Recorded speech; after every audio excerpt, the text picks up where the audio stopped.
Jemaah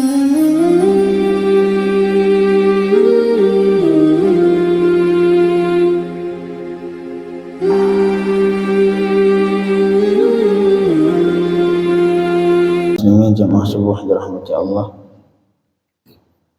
Sebelum kita niatkan kembali untuk berniat i'tikaf, nawaitul i'tikafa fi hadzal masjid lillahi ta'ala.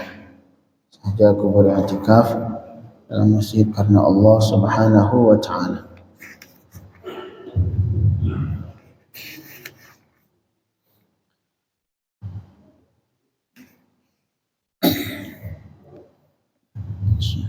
Subuh kemarin kita membicarakan tentang taklid buta. Bagaimana kaum kafir mereka dalam beragama cuma taklid buta semata dalam beragama, sedangkan dalam Islam taklid buta sesuatu yang tidak diperbolehkan, terutama di dalam keyakinan, dalam akidah tidak diperbolehkan taklid buta. Sedangkan dalam amaliyah, dalam ilmu fikih, dalam amaliyah itu juga tidak diperbolehkan taklid bagi mereka yang sudah sampai derajat ijtihad seperti para imam mazhab, maka bagi mereka tidak boleh mentaklid imam yang lain.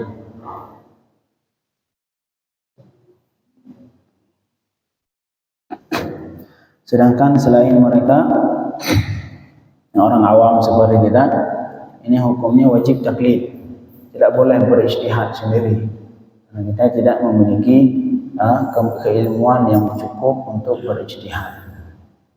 Nah, dalam seperti kita masuk hukum adalah masuk dalam ayat Allah, fas'alu ahla dzikri in kuntum la ta'lamun.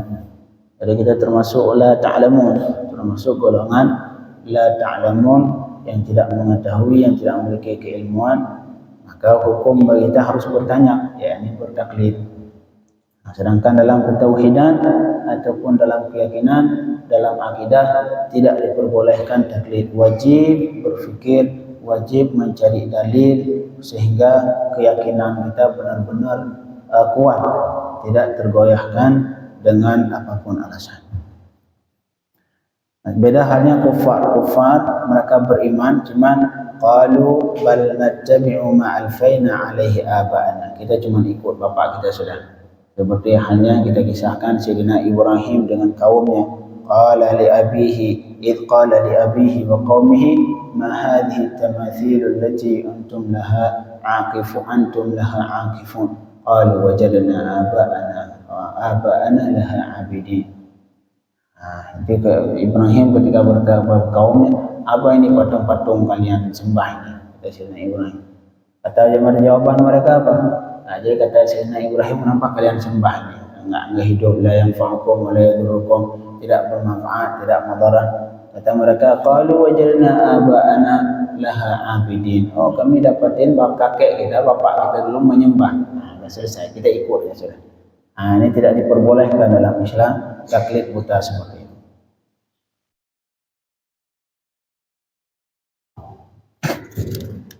Kemudian Allah melanjutkan, a'udzubillahi minasyaitonirrajim. Bismillahirrahmanirrahim.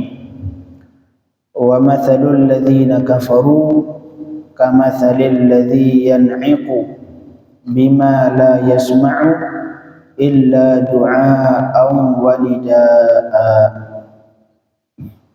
summun bukmun umyun fahum la ya'qilun.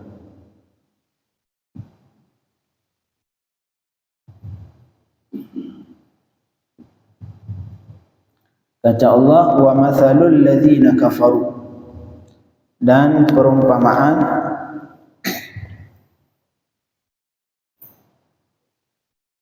ataupun sifat di sini. Perumpamaan artinya sifat. Orang yang kafir, sebenarnya ada tambahan, artinya waman yad'uhum ilal huda.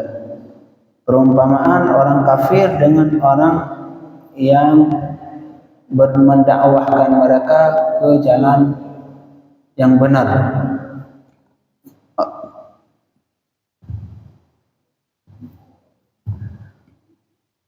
Jadi jadi Allah memberikan perumpamaan orang kafir dengan orang yang mendakwahkan mereka. Jadi seperti misalkan kufar Quraisy dengan Rasulullah yang mendakwahkan mereka ke jalan yang benar. Kata Allah, kamatsalil ladzi yan'iqu. Mereka itu seperti perumpamaan orang yang yan'iqu. Yan'iqu artinya yasutu, artinya bersuara, mengeluarkan suara. Seperti orang yang mengeluarkan suara bima la yasma', dengan sesuatu yang tidak dia dengar kecuali cuma doa wa nida. Arti doa wa nida cuma panggilan doang dia dengar. Artinya kufar ketika mereka mendengar nasihat, cuma yang kita dengar, yang dia dengar cuma sekedar panggilan. Ayo, tidak dipahami artinya. Artinya mereka tidak memahami semua isi nasihat yang dinasihati.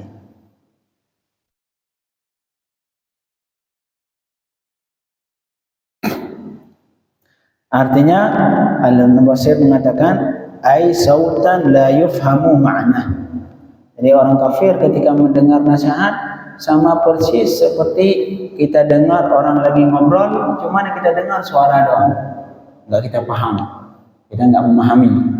Nah, itulah perumpamaan orang kafir ketika mendengar nasihat Rasulullah, ketika mendengar nasihat dari orang dai ilallah, orang-orang yang mengajak mereka ke jalan Allah. Mereka ngedengar doang, sekedar ngedengar suara, sekedar mendengar suara, tapi yang tidak diketahui maksudnya apa, isinya apa. Itulah perumpamaan orang kafir. Seperti hanya kita lagi duduk, ada kawan kita ngobrol, kita dengar apa, kita nggak tahu isinya. Yang kita dengar cuman mereka bersuara, ngobrol, selesai itu aja. Tapi kita tidak mengetahui isi dari pembicaraan mereka. Begitulah orang kafir ketika mendengar nasihat dari orang mukmin. Yang mereka dengar cuma suara doang tanpa diketahui isinya. Kata ulama, ai hum fi sima'il mau'izah wa adam tadabburiha kal bahaim tasma' sauta ra'iha wa la tafhamuhum. Mereka itu ketika mendengar nasihat mau'izah itu sama persis seperti binatang ternak, kambing. Artinya binatang tasma' sauta ra'iha. Ini kambing mendengar suara yang mengembala, dikejar, dipukul. Dia mendengar suara dipanggil. Tapi wala tafhamuhum. Sedangkan si binatang tadi tidak mengetahui isi pembicaraan si yang mengembala tadi. Apa maksud dia? Pokoknya yang dia dengar suara doang. Itulah perumpamaan orang kafir ketika mendengar nasihat dari Rasulullah dan dari para mukmin yang mengajak mereka ke Islam. Dan ini sebenarnya tidak berlaku ke orang kafir, termasuk ke muslim. Banyak dari kita muslim ketika dinasihatin yang dia mendengar cuma suara doang. Masuk telinga kanan, keluar telinga kiri, selesai kalau nasihat. Nah, ini masuk telinga kanan, keluar telinga kiri. Tidak ada yang nyangkut sama sekali. Tidak ada yang nyangkut sama sekali. Makanya sehingga ulama memberikan contoh dalam menerima ilmu ataupun dalam mendengar ilmu, manusia itu dibagi-bagi. Ada sebagian manusia yang keras, jadi kepalanya keras, nggak masuk sama sekali. Ini sulit, nggak masuk sama sekali. Ada yang sebagian bolong, masuk tapi keluar lagi. Ada yang satu lagi yang benar, masuk dan nempel, tidak, dan itu ilmu tadi bermanfaat, diamalkan sampai dia meninggal. Itu yang terakhir, yang benar-benar manusia yang bagus. Kalau yang pertama tidak, itu kufar biasanya, nggak mau dengar nasihat sama sekali dia. Yang kedua, yang seperti ini, masuk keluar. Nah, jadi fasalul ladzina kafaru, dan perumpamaan orang kafir itu sama persis, dan orang-orang yang mengajak mereka ke jalan terpetunjuk, ke Islam. Nah, jadi Allah mengumpamakan mereka berdua ini. Gimana bentuk orang kafir ketika mendengar nasihat. Kata Allah, kamathalil ladzi yan'iqu bima la yasma' illa du'aan wa nida. Sama persis seperti orang yang bersuara yang dengan suara yang tidak didengar kecuali cuma doa wa nida, cuma panggilan doang. Dia tidak mengetahui isinya. Itulah orang kafir. Ketika mendengar nasihat cuma mendengar doang, ada orang bersuara, enggak mau tahu dia, enggak mau memahami, tidak ada keinginan untuk mentadaburi, tidak ada keinginan untuk menelusuri, tidak ada keinginan untuk mencari tahu, tidak ada keinginan untuk menganalisa benar atau tidak nasihat. Udah sekedar lalu aja sudah. Sekedar dengar selesai. Itulah sifat orang kafir ketika mendengar nasihat.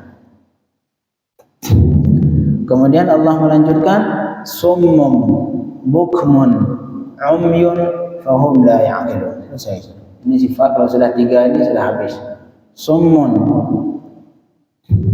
tuli, bukmun, bisu, umyun, buta. Apalagi sudah. Karena manusia sumber keilmuan, manusia panca indera yang dibutuhkan oleh manusia untuk mendapatkan ilmu ya 2. Yang pertama telinga, yang kedua mata. Enggak ada lagi. Makanya kalau ada manusia lahir, dari awal lahir tidak bisa melihat, tidak bisa mendengar. Gimana hukumnya? Wajib salat bagi dia? Enggak wajib. Enggak wajib, enggak bisa taklif. Gimana mau ngajarin salat buat dia? Mau kita tulis, enggak bisa melihat. Mau kita perdengarkan, baca seperti ngajarin dengan kita dengarin ke dia, enggak bisa mendengar. Nah, bagi dia seorang seperti itu, yang kata ulama salah satu syarat taklif harus salamatul alat.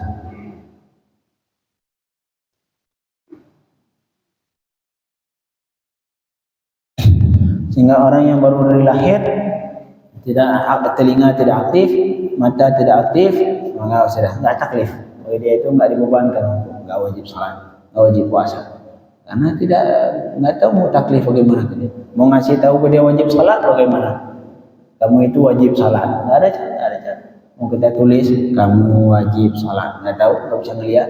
Nah, kita kasih tahu kamu wajib salat, enggak mendengar. Nah, bagi dia ini yang 3 ini tidak wajib taklif bagi orang yang bisu, terus buta dan tuli. Ini orang kafir sama seperti itu.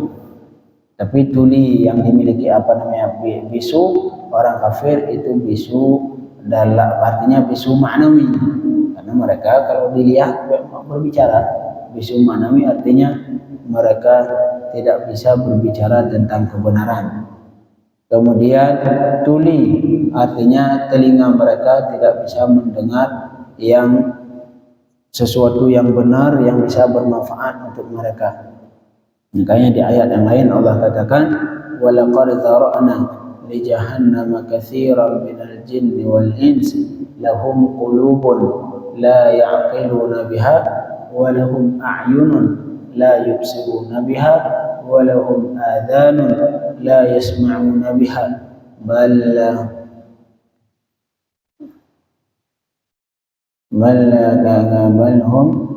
hum adall ulaika kal an'ami bal ulaika kal an'am wa ulaika humul ghafilun. Ini orang kafir. Walaqad dzara'na, kata Allah, antar isi neraka jahanam ada banyak dari manusia dan jin. Siapa mereka yang isi neraka jahanam? Mereka yang diberikan hati tapi tidak mau memakaikan hatinya untuk beriman kepada Allah.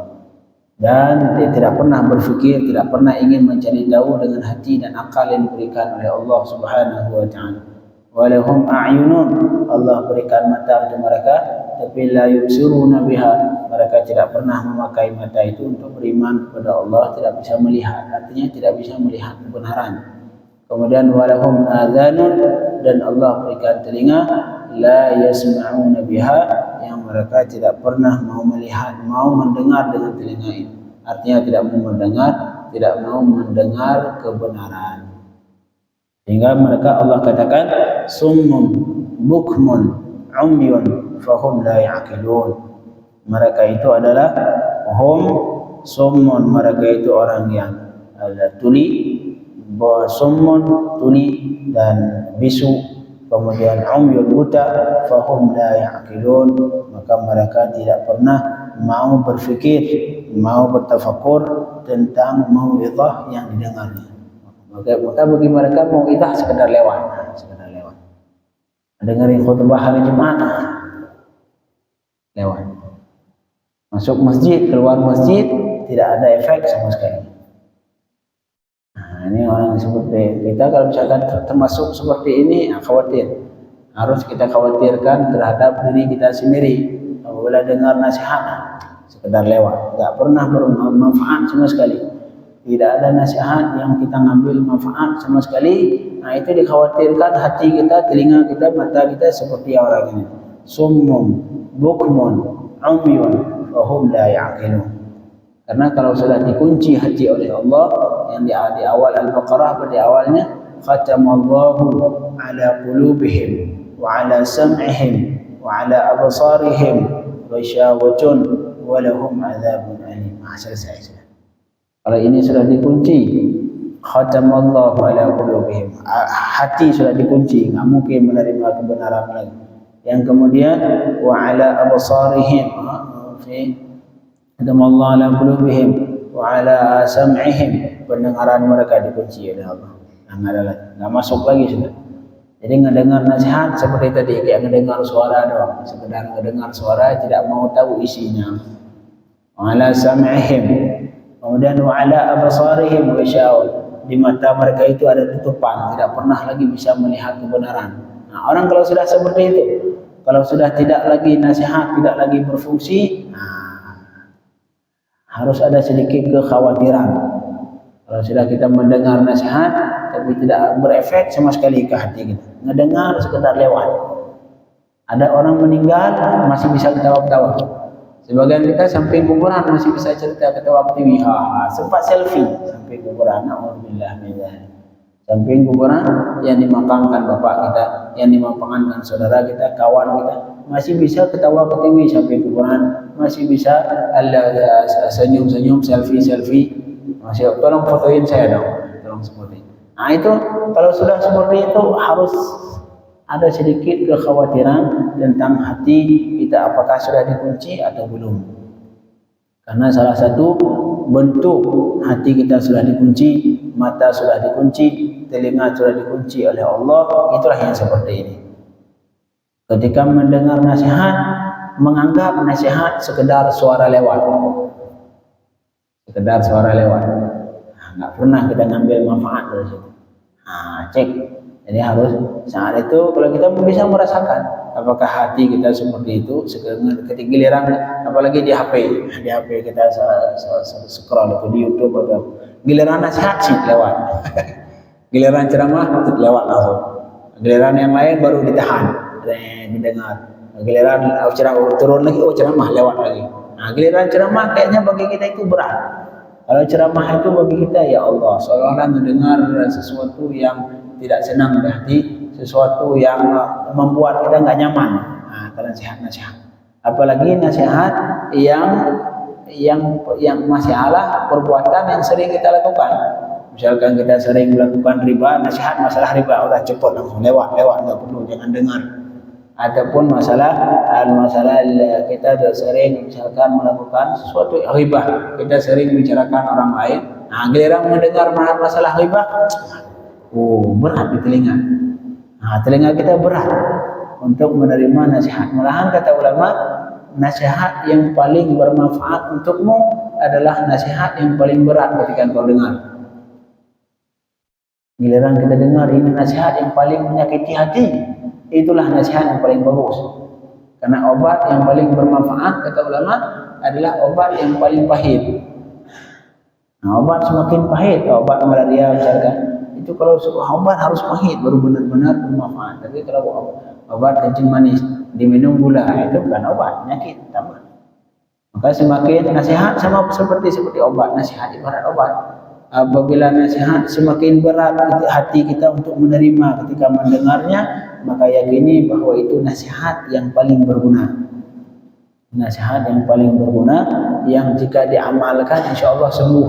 Insya Allah sembuh. Tapi kalau nasihat kadang-kadang sebagian ustaz nasihatin sesuai dengan sesuka jamaah. Sesuai permintaan.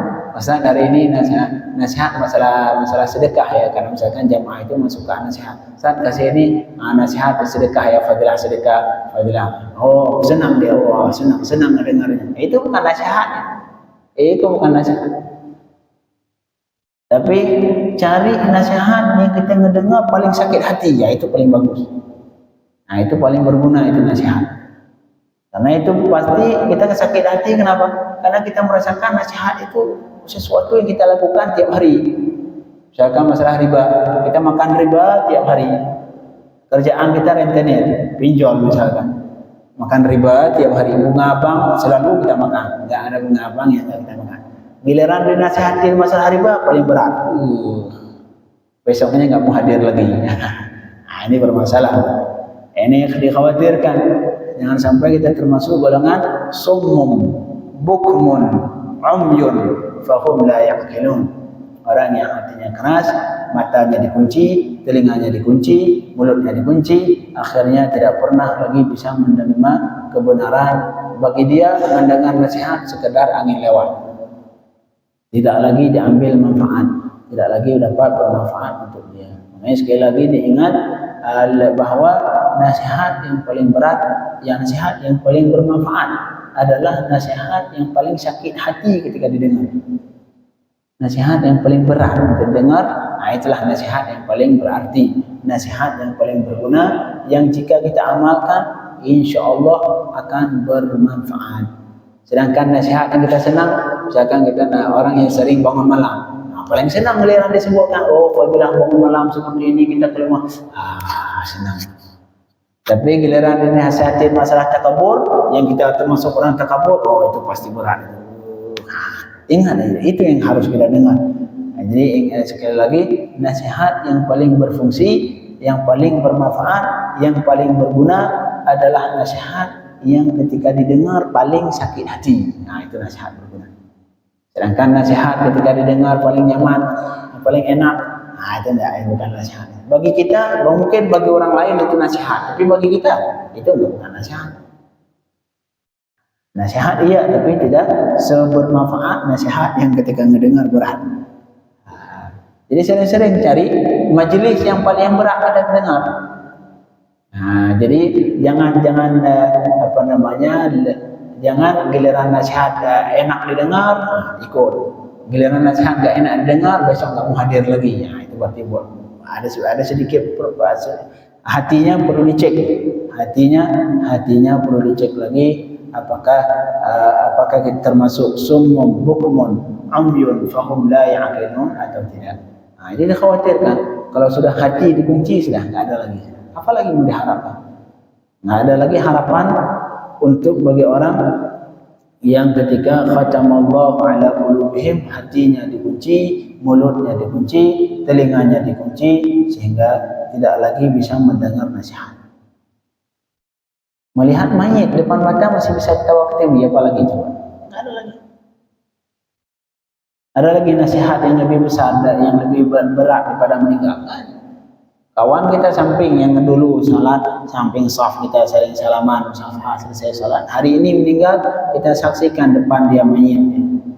Kita saksikan dia dimasukkan ke kubur, masih bisa ketawa ketiwi. Apalagi coba? Ada lagi nasihat yang lebih dari itu? Ada lagi. Kalau itu tidak bisa ngambil nasihat, kalau itu belum bisa diambil nasihat pelajaran sudah. Itu tanda hatinya perlu dicek. Hatinya perlu dicek kembali apakah khatamallahu ala qulubihim atau belum. Cek seperti tadi, ketika melihat meninggal masih ketawa ketiwi atau tidak. Itulah beberapa perkara untuk mengetahui hati kita sudah keras atau tidak. Di ayat yang lain, "Tsumma qasat qulubuhum fahiya kal hijarati aw ashaddu qaswa." Kata Allah, kalau hati yang keras, ada sebagian hati yang lebih keras dari batu. Hati yang lebih keras dari batu. Fahiya kal hijarati, hati tadi seperti batu, bal ashaddu qaswa. Malahan dia lebih keras. Semoga hati kita dijadikan oleh Allah hati yang lembut, bisa menerima nasihat walaupun itu berat, yang kita ambil manfaat sehingga semakin hari semakin baik, insyaallah antar meninggal dalam keadaan husnul khatimah. Amin ya rabbal alamin. Subhanakallahumma wa bihamdika